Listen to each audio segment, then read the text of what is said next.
Meus irmãos, desejo cumprimentar a todos com a paz do Senhor. Amém.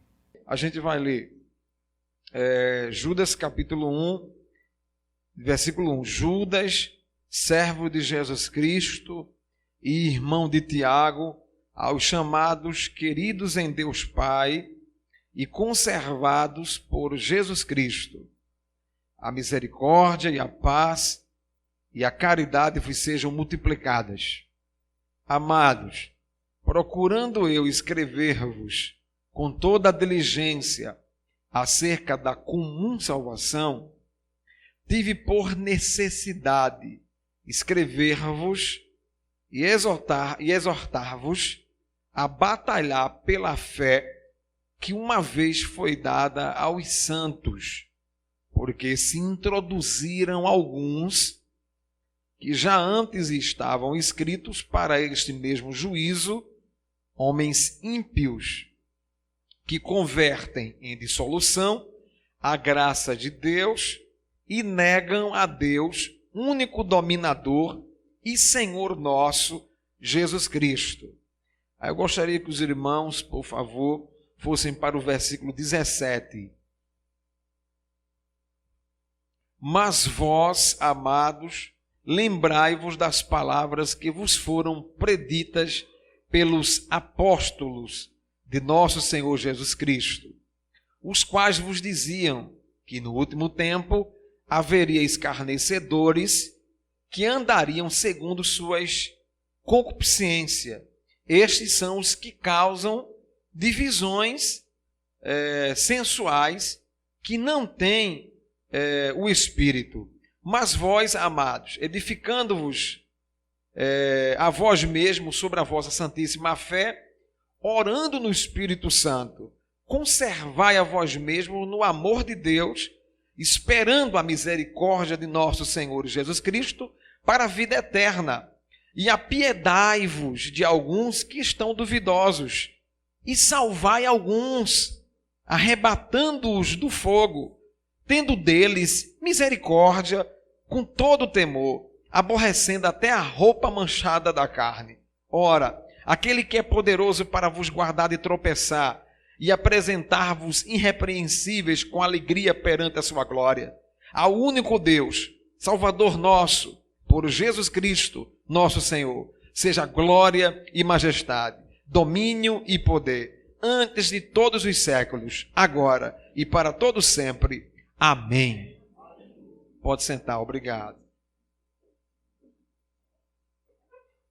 Irmãos, essa carta ela é do primeiro século. Foi escrita entre o ano 70 a 80 depois de Cristo.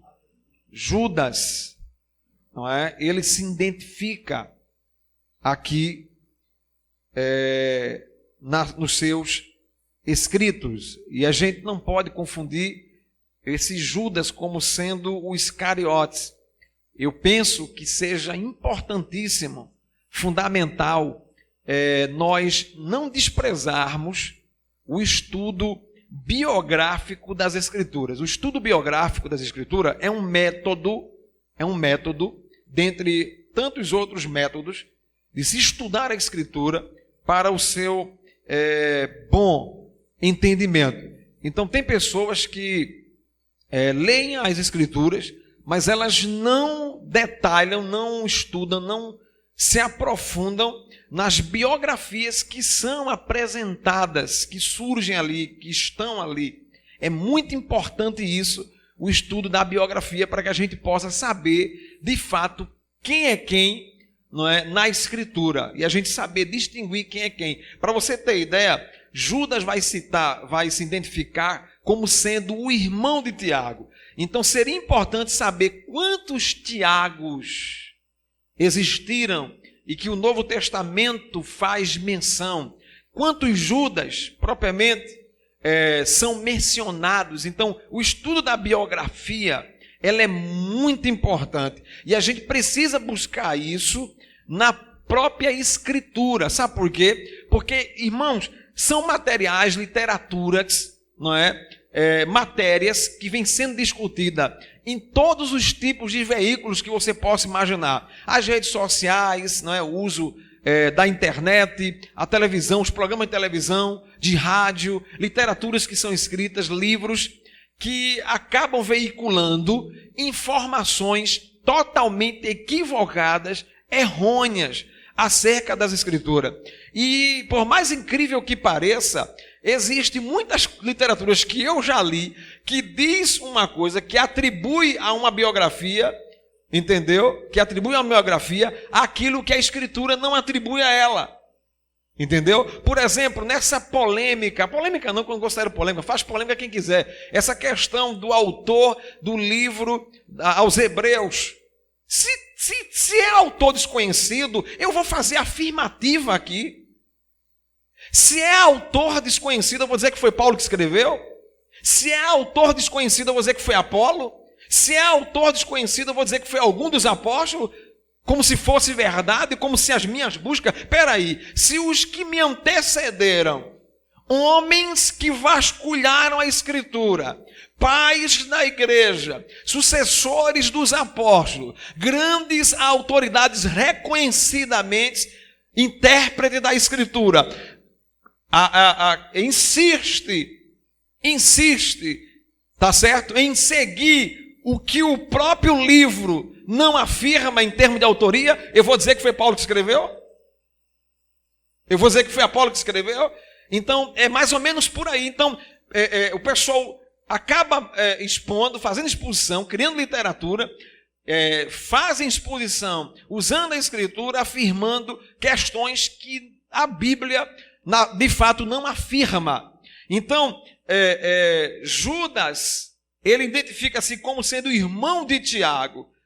Então, no Novo Testamento, nós só temos 2 irmãos, tá certo? Pertencentes a uma família que leva o nome de Tiago e de Judas, que é justamente os filhos de Maria, os meios irmãos de Jesus, que aparece lá em Marcos, capítulo 6, versículo 3, eles estão lá. Entendeu? Os outros Tiagos que aparecem e os outros Judas que aparecem, nenhum deles aparece como sendo irmãos, a não ser estes 2 aqui. Então esse Judas, sem dúvida alguma, ele é de fato o meio-irmão de Jesus, não é? E este Judas também se identifica como sendo servo de Jesus Cristo. Se não, vejamos no versículo 1, Judas, servo de Jesus Cristo. Ou seja, essa é a maior credencial de um obreiro e de um cristão genuíno, de que ele é servo de Jesus Cristo. As credenciais dele não é que evidencia o seu evangelho, não é as credenciais da conversão que ele faz parte, da convenção. Eu sou ministro da convenção, da convenção geral, não interessa. As credenciais dele não é uma carteira confeccionada com o nome presbítero. As credenciais dele não é um diploma de bacharel em teologia pendurado na sala e ele bota no lugar bem destacado para quando as pessoas visitar ele, faz questão que as pessoas vejam, identifique ele como um bacharel. O anel no dedo é maior do que, parece sabe? Ele faz questão. Então as credenciais não são essas. A verdadeira, a genuína e a principal credencial é essa aqui. Judas, servo de Jesus Cristo. Não é do governo, não é do Estado, não é do imperador, não é do doutor, não é do promotor, é servo de Jesus Cristo. E esta palavra servo no original, ela cai como conota uma coisa humilhante, de humilhação, de uma pessoa que se torna humilhada, escrava, presa de alguém. Conota alguém que se tornou submisso, que se tornou às vontades de alguém, que entregou todo o seu direito, todas as suas vontades, o seu pensamento, todas as suas indagações, todo o seu ser a alguém. Aí Judas está dizendo: eu sou Judas, servo, escravo, seguidor, discípulo de Jesus Cristo. É isso que ele está dizendo. Irmãos, eu vou dizer uma coisa para vocês. A pessoa se identificar como servo de Jesus Cristo é uma responsabilidade muito grande. Não pense em você, nessa época aqui, quando eles se apresentavam, quando eles eram uma responsabilidade, eles sabiam o que estavam dizendo. Hoje está vulgarizado. Hoje qualquer pessoa diz que é servo de Jesus Cristo. Hoje qualquer pessoa diz que é de Deus, porque essas pessoas perderam a consciência da responsabilidade que é se afirmar que é de Deus, de se autoafirmar que é do Senhor, de se autoafirmar que é liderança, que é servo. Não é assim não, irmãos. Nem todo mundo pode dizer que é a igreja de Jesus. Nem todo mundo pode dizer: eu sou cristão, eu sou servo. Nem todo mundo pode criar responsabilidade. Tenha responsabilidade com o que você está dizendo que você é.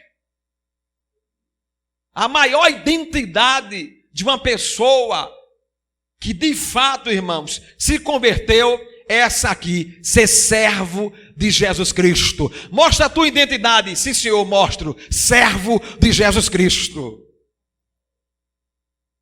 Amém? Quando o guarda de trânsito diz assim: tá com habilitação? Tô. Aí você mostra a habilitação e a sua identidade.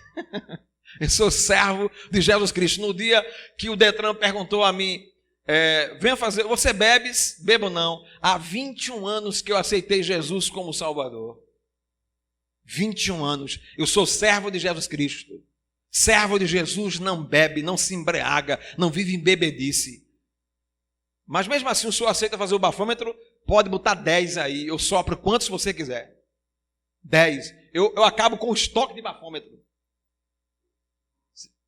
Amém, meus irmãos? Mas tudo bem. Então ele se identifica como servo, não é? O irmão de Tiago, o meu irmão de Jesus, se identifica como servo. E isso dá credibilidade, irmãos, ao que ele vai escrever.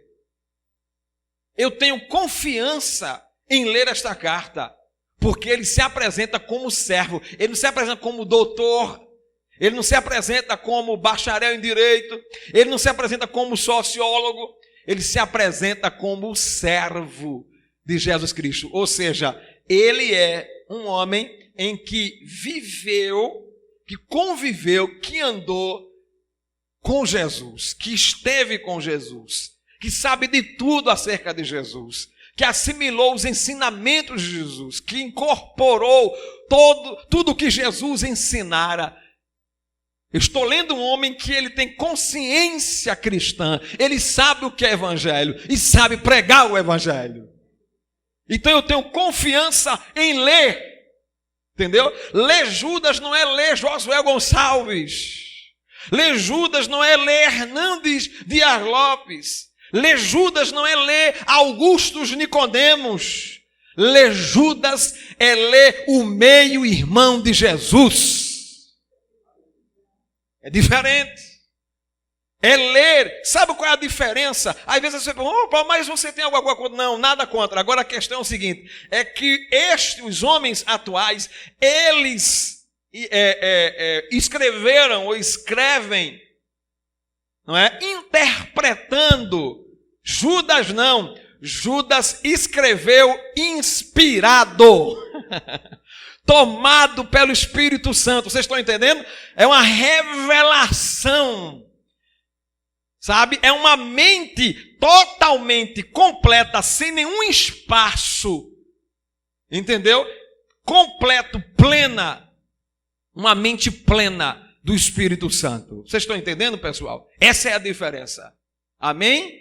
No momento que Judas escreve, no momento que os escritores sacros da Bíblia escrevem, a mente deles está cheia, repleta do Espírito Santo. Então o Espírito Santo está ali, dirigindo tudo, cada palavra, cada verdade, cada ensinamento, cada doutrina. O Espírito Santo está ali formando, não é, o corpo doutrinal. O Espírito Santo está fixando as verdades das vontades de Deus. É isso que está acontecendo aqui nessa carta.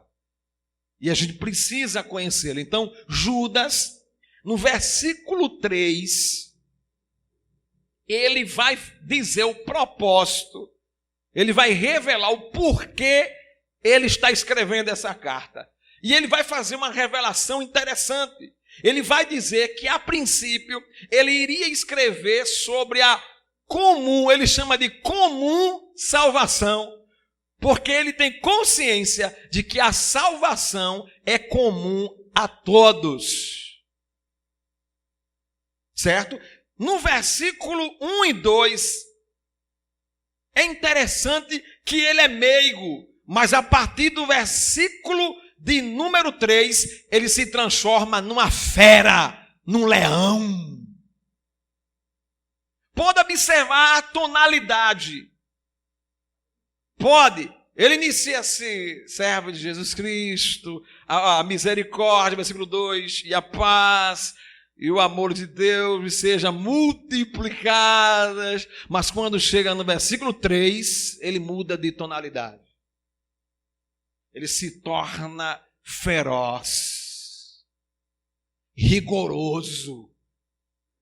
E ele vai dizer o porquê. Versículo 4, ele vai dizer que porque se introduzem alguns que já antes estavam escritos para este mesmo juízo, homens ímpios que convertem, olha o motivo dele se tornar rigoroso, que convertem em dissolução a graça de Deus e negam a Deus, o único dominador, e o Senhor nosso, Jesus Cristo.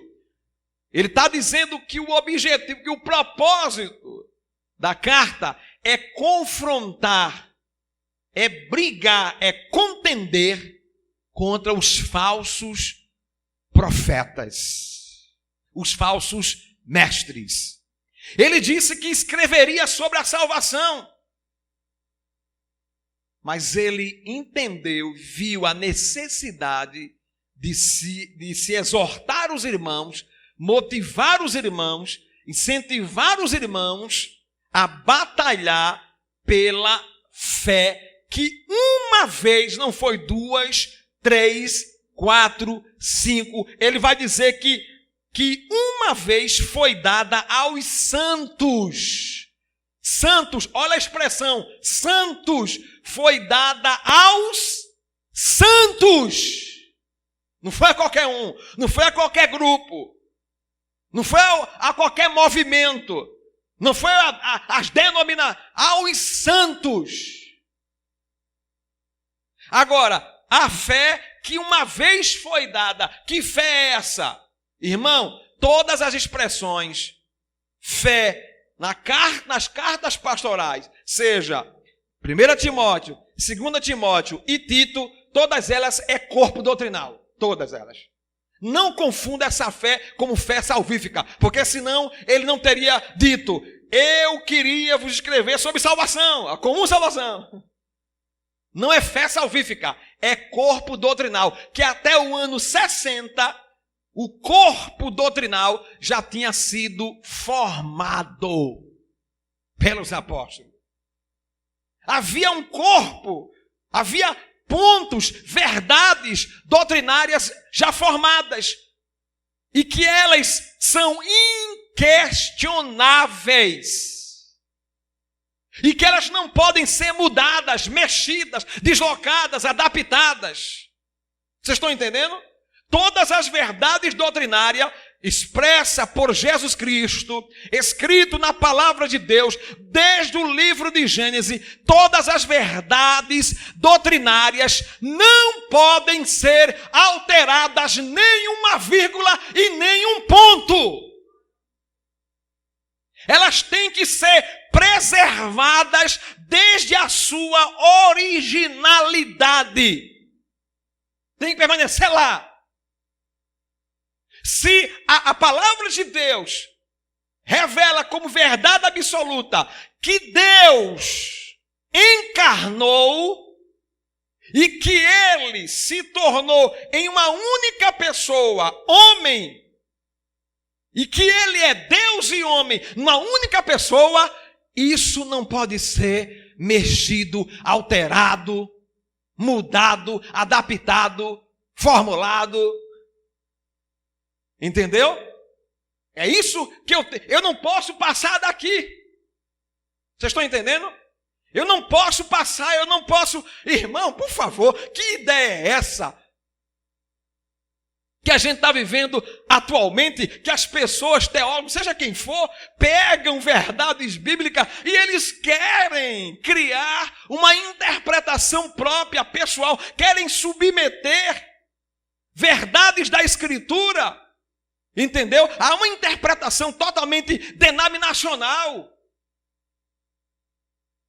Estatutos, seja eles a nível jurídico ou regime internos, que alteram, que dá interpretação a textos sem nenhuma coerência, sem nexo, e que alteram, adulteram a palavra de Deus. E a gente vai ficar debaixo desse jugo até quando? A gente vai ficar comendo isso até quando? A gente vai ficar lendo isso até quando? A gente vai ficar ouvindo isso até quando? A gente vai ficar vendo isso até quando? Não vamos se manifestar, não é? Eu queria que o mesmo Espírito que trabalhou em Judas trabalhasse na minha vida agora e trabalhasse na vida dessa igreja. Que sejamos rigorosos. Irmão, amizade nenhuma é maior do que as verdades da palavra de Deus. Tem gente que não é nossos amigos em hipótese alguma. Mas ele não é pastor, irmão Paulo. Mas ele também não é da igreja evangélica? É pastor e é da igreja evangélica. Mas ele adultera a Bíblia. Então não é nosso irmão, não é nosso amigo, não. A comunhão só é possível quando nós somos um nas verdades doutrinárias da palavra de Deus. Comunhão só é possível quando eu creio que Jesus é Deus e a irmã Ana crê que Jesus é Deus. A comunhão só é válida quando eu creio que o Espírito Santo é Deus e não uma força ativa, e a irmã Inês acredita dentro das mesmas condições. Esse é o nosso credo. Aí Judas percebe a necessidade, não. Introduziram-se, entraram, estão transformando a graça, estão vulgarizando a graça de Deus. Nada disso. Vou escrever sobre salvação, não. Segura aí. Irmãos, eu quero exortar a vocês a se levantar e a contender pela fé em Jesus Cristo. Eu quero transformar vocês em apologistas. É isso que Judas estava dizendo. Eu quero transformar vocês em polemistas. E vou dizer o significado dos dois daqui a pouco a vocês. Mas eu sei para vocês, a fé aqui, a batalhar pela fé, batalhar, a palavra grega é contender, é lutar, é guerrear. Viu? É ser feroz. Sério? É dar uma tapa na mesa. Bah, não, está errado. Heresia. É assim, ele está dizendo aqui. Por amor às verdades da palavra de Deus, a gente tem que brigar. Olhe, não, está errado. É sério. E sabe o que é que Tito disse acerca do homem herege quando ele for advertido 1 ou 2 vezes? Tito diz isso. Rejeita-o. Eu vou até ele só, meu irmão. Pai do Senhor, tudo bem, é assim, é dessa forma. O texto que você usou, a doutrina que você feriu foi essa aqui. Se retrate, tem condições, vamos lá. Não. Aí você vai a segunda vez, meu irmão, mais uma vez. Aqui não é essa a verdade. Reveja o texto, vá lá, explique para a igreja. Não. Então, tchau, meu irmão. Tu não é meu irmão, não. Tchau para tu. Porque é isso que manda fazer. Ou não está em Tito 3,10? Ou não está escrito em Romanos 14? Ou Paulo manda fazer isso em Romanos 15? Ou as epístolas pastorais mandam aceitar esse ninho de urubus?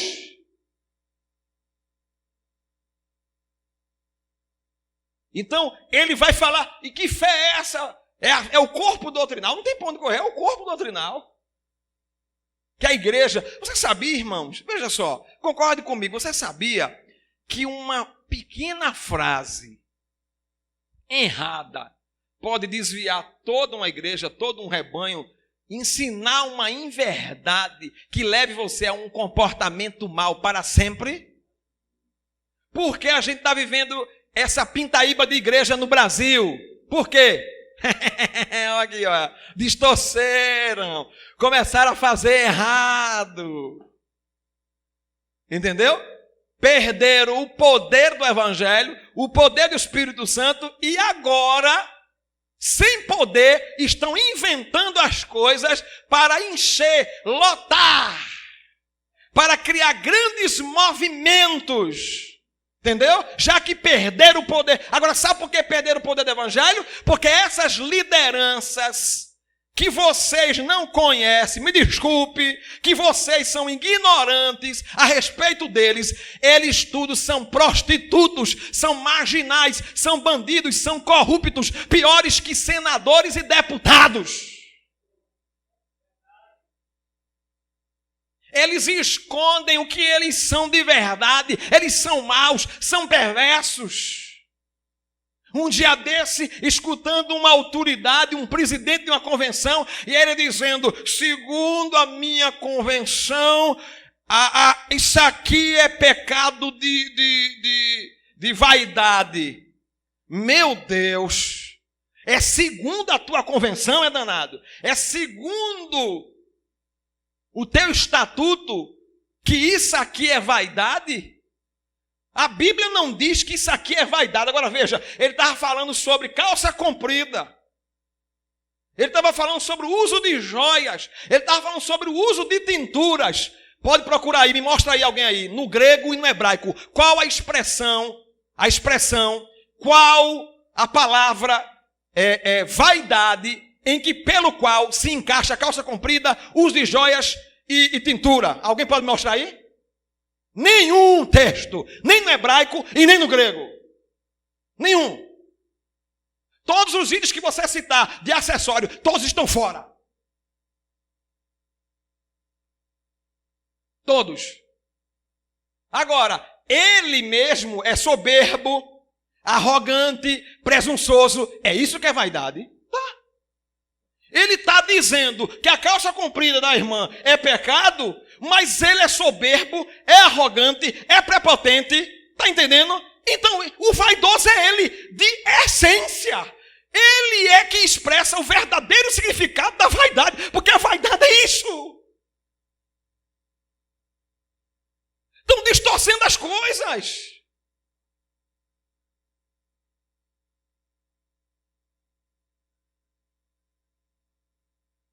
Mas vem cá, aí ele vai dizer, eu quero chamar vocês para uma responsabilidade, para assumir um papel que a igreja recebeu no dia que ela foi fundada, de ser apologista e polemista. O que é um apologista e o que é um polemista? Um apologista é aquele que defende o corpo doutrinário, as doutrinas bíblicas, contra as seitas e as heresias dos movimentos externos que cercam, que rodeiam a igreja. Vocês estão entendendo? Pronto. É como se hoje eu fosse interpretar, confrontar aqui as doutrinas, tá certo? Que formam os testemunhos de Jeová, o salão do reino. Então eu estaria assumindo um papel de um apologista. É como se eu fosse confrontar as doutrinas, as heresias dos mórmons, do catolicismo romano, aí isso cabe a um apologista.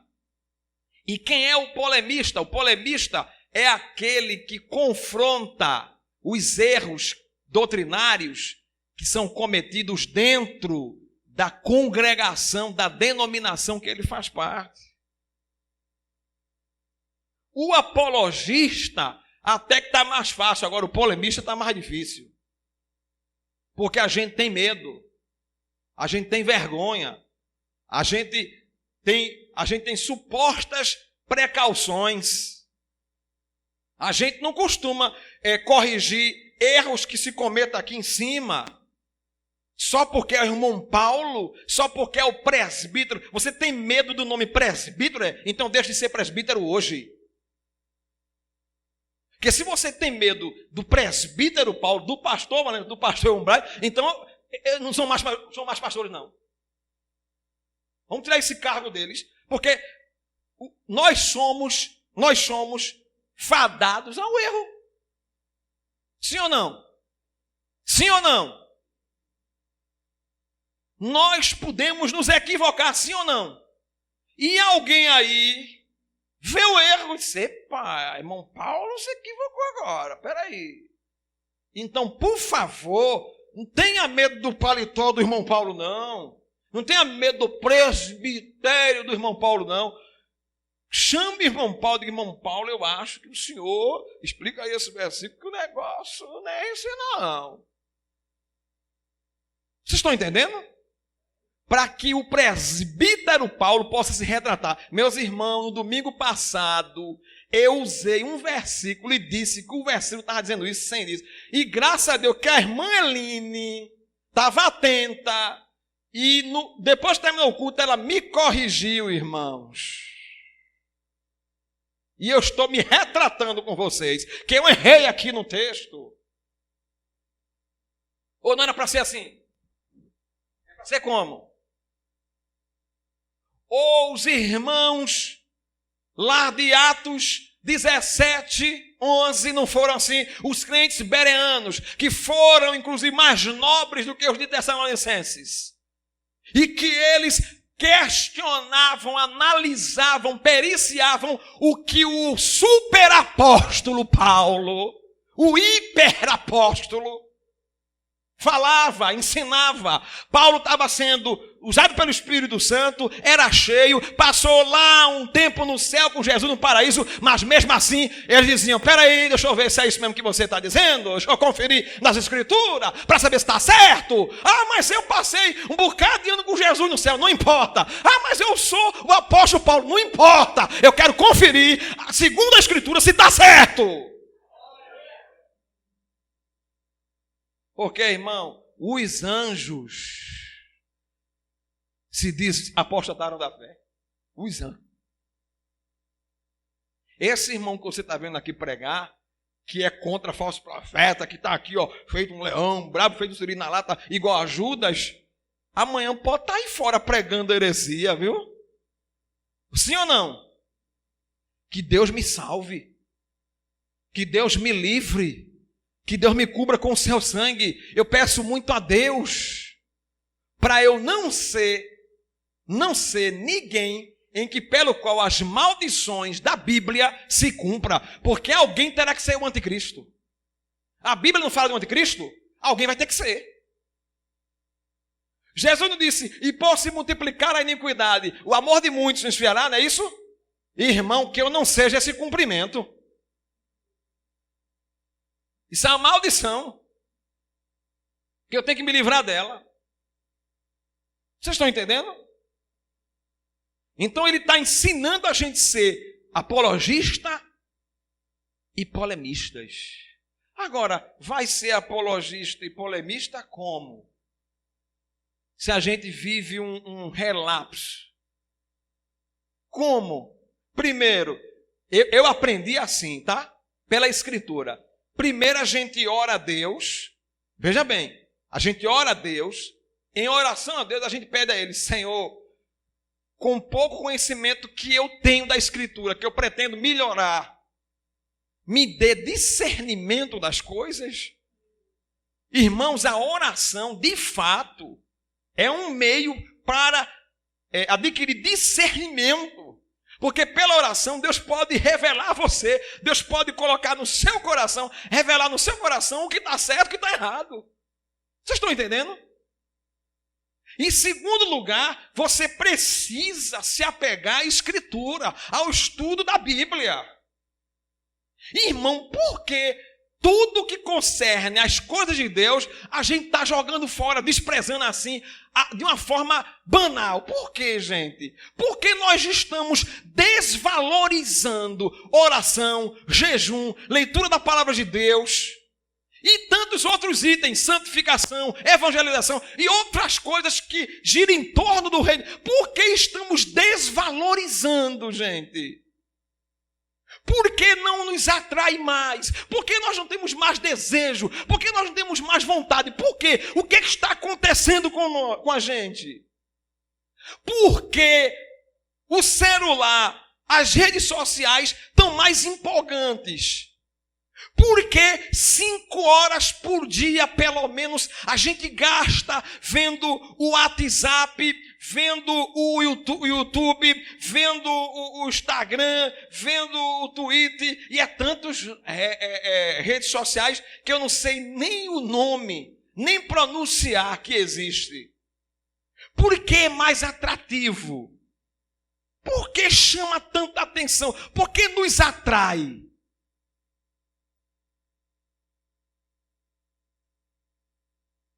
Porque a gente perde tanto tempo, desperdiça tanto tempo. Gente, eu vou dizer uma coisa para vocês, quando a gente chegar no céu, Jesus vai dizer assim, olha, esse galardão aqui era seu, mas você perdeu, porque você passava mais tempo no Facebook. Está vendo aqui? Era seu esse galardão, ó. Era seu. Mas você perdeu porque Facebook, o WhatsApp tomou sua vida. Vocês estão entendendo? Irmão, acho que a gente está precisando fazer um estudo disso aqui. E começar a confrontar isso aqui. Eu posso dizer uma coisa para vocês. Sabe por que o culto não agrada a Deus? Por causa da irreverência. Você sabia que isso aqui não era para ser usado em culto? Ó. Foto no culto. Peraí, mãe Deus, peraí. Aí está no culto. Aí, peraí. Aqui é a senhora, mãe Deus. Aí, postar, viu? Prepara aí. Daqui a pouco você vai ver. Já está na rede, viu? Vê aí, Tamires. Acessa aí, Tamires. Já está aí tua mãe aí. Pronto. Sabia que não era para a gente usar isso aqui? Em culto? Sabia que quando a gente viesse para o culto, irmão, a pureza é muito grande. Irmão, a gente era para estar vazio de tudo. Esvaziasse de tudo. Tudo. Completamente tudo. Sabia que ninguém vai ao banheiro, ninguém vai a beber água, ninguém vai para canto nenhum. Sabia que o ambiente era para ser de reverência mesmo, de respeito, de temor a Deus? Sabia que era para ser o momento mais solene da sua vida? Sério! Mais clássico, mais calmo, mais humilhante, mais prazeroso da vida da gente? Mas não, a gente está desvirtuado, a mente está perturbada. Ai, meu Deus do céu, o pensamento, a ansiedade, a gente, sei não, irmãos. Pelo amor de Deus, precisamos de uma reforma.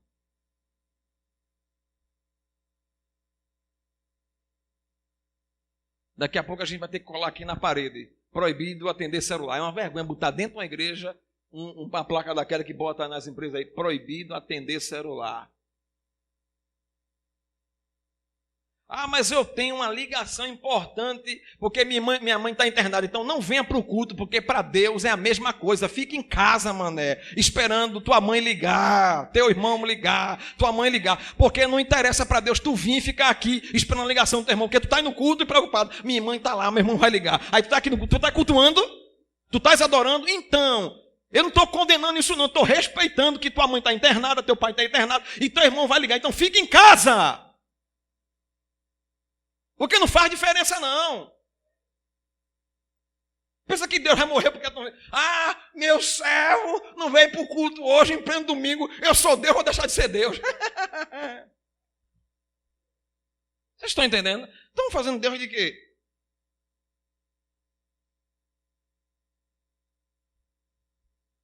Vou concluir. E ele quer transformar, ele quer dizer para a igreja, irmãos, eu vou dizer uma coisa para você, viu?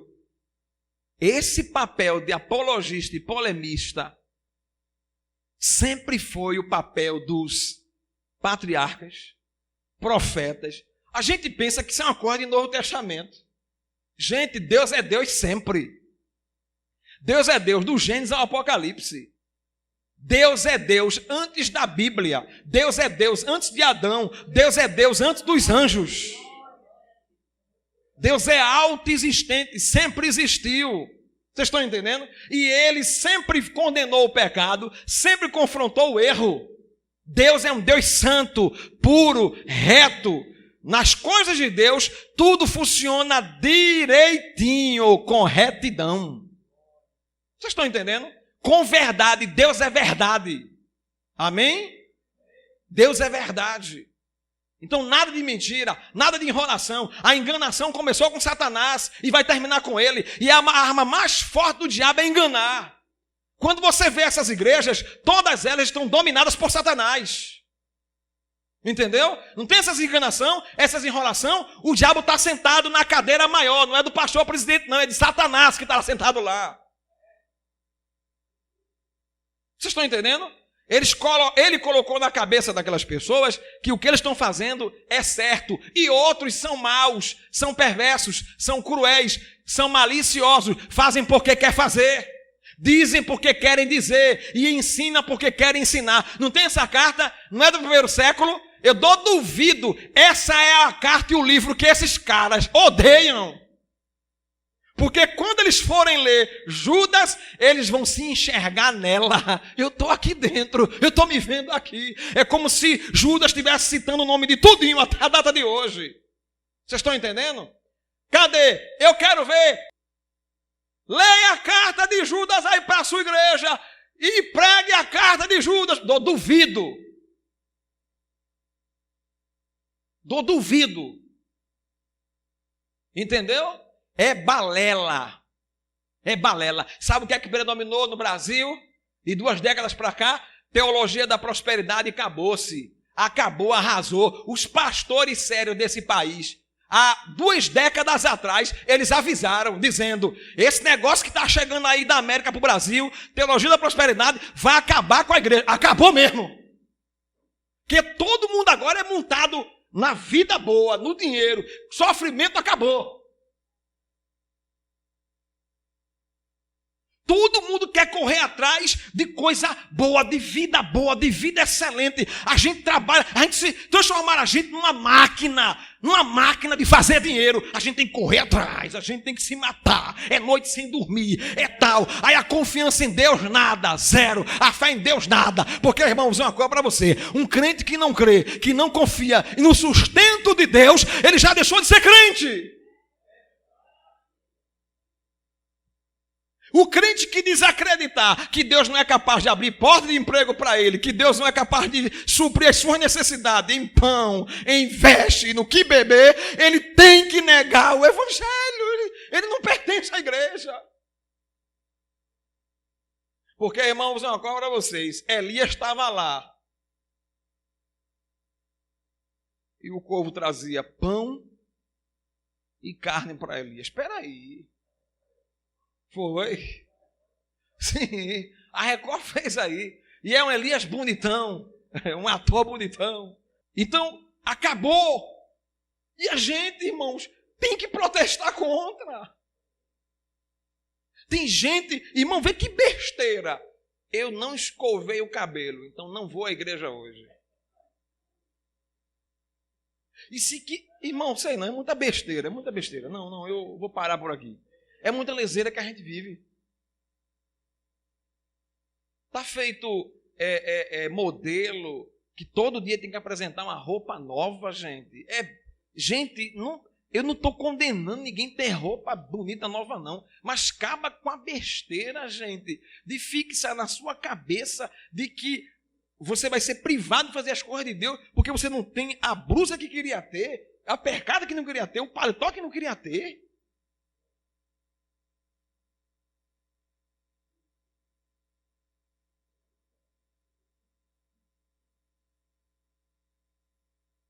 E vou dizer uma coisa para vocês aqui, viu?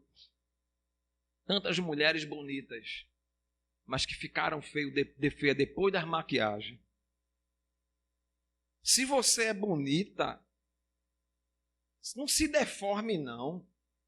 Não é natureza? Tá certo, tem aquelas mulheres que precisam de uma pinturazinha, de um grauzinho, de um reboco, de um cimentozinho. Mas tem mulher que não precisa. Vocês estão entendendo, irmãos? Mas tudo bem, vamos lá. Desculpa aí, tá? E tem homens também, viu? Homens também. Cuidado, tem uns homens que, menino, ou se ele não usar Malbec, uma moda fora do comum, que atingiu até os homens. Calça comprida, tudo hoje é moda. Vocês estão entendendo? Então, tudo bem, mas vamos lá. Agora, o que Judas está dizendo é que nós temos que fazer apologia da nossa fé, defesa dela. Não podemos deixar entrar, não podemos aceitar. Está entendendo? Vou fazer aqui uma apologia da nossa fé para terminar. Fazer agora. O STF. O que é que foi que eles fizeram aqui no nosso país essa semana? 8 ministros do Supremo votaram a favor e determinaram que a homofobia é crime no Brasil. Primeiro, aí eu vou chegar no que corresponde à nossa fé, tá? Vou chegar. Primeiro, pela Constituição Federal que eles burlaram, que eles usaram de abuso de autoridade, eles não podiam fazer isso porque eles não são legisladores. Quem legisla é o Congresso. Veja o que é que eles fizeram. Eles estão sendo usados por quem? Por quem? Quem está usando o Supremo? Satanás. Ele está lá, olha. O presidente do Supremo se chama o Diabo. Por isso que o presidente da República defendeu a presença de um crente lá, e muita gente não entendeu isso. Agora escute. O que eles fizeram? Assinaram. Tem alguma coisa de errado nisso? Não. Poxa, irmão Paulo, tem não? Tem não. Porque, peraí, se a pessoa quer ser o que quer ser, o que eu tenho a ver? É um problema da pessoa. Quer homem, queira homem. Quer mulher, queira mulher. Vai embora. Entendeu? Agora, o problema é querer determinar que as opiniões contrárias a esse comportamento seja crime de homofobia. Aí fica difícil. Aí já afetou eu. Entendeu? Então, possivelmente, vai aparecer muitos advogados e muitos juízes e muitos delegados, entendeu? Vai pegar essa lei e vai interpretar que a minha pregação é homofóbica e o crime de homofobia é de 1 a 5 anos. Aí agora, vê que coisa besta dessa sociedade. Aí agora vão prender os crentes, vão prender os religiosos, aí vai deixar os estupradores na rua, os maconheiros, vão deixar os traficantes, vão deixar os homicidas, vão encher as cadeias de crentes e deixar os bandidos tudo na rua. Olha que idiotice deles.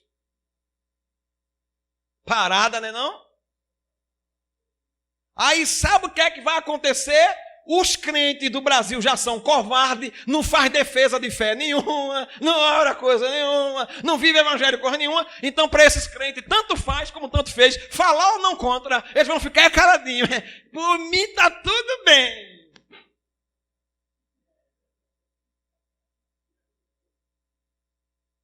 Aí esses, nem conte com eles. Agora eu vou dizer uma coisa para você, meu irmão. Não tem Eloá certa, não tem Laodicleia certa. Eu como quantos anos de cadeia for necessário. Mas pela verdade de Deus. Porque eu vou dizer uma coisa para você. Nós temos que voltar a ser uma igreja confrontadora. A gente tem que dizer para as pessoas que o pecado é pecado.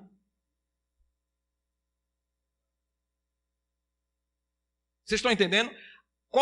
A interpretação que fizerem mal da gente, irmão, infelizmente é problema de quem fizer essa mal interpretação. Mas nós temos que seguir com a verdade do Evangelho. A igreja não pode mudar, sair da sua realidade em hipótese alguma. Aí sabe o que vão fazer daqui a pouco? Vão querer recolher as nossas Bíblias para mudar os versículos de Levítico, de Romanos. Não é? Está entendendo? Vão querer fazer isso agora. Vão querer perseguir pastor, pegar áudio de pastor, vídeo de pastor gravado na internet. Aí, ó, crime da homofobia. Sabe quem quer fazer isso? O próprio do grupo LGBT. É que vão fazer isso. Aí, delegado. Pastor lá em Minas Gerais. Aí, lá em Moreno. Uma cidade pacata, 70 mil habitantes. Aí, um careca lá, pastor. Ali. Vão fazer isso. Aí daqui a pouco tá os vídeos da gente, tudo na mídia aí circulando, a Polícia Federal chegando aí, vocês estão presos, porque vocês cometeram o crime de homofobia.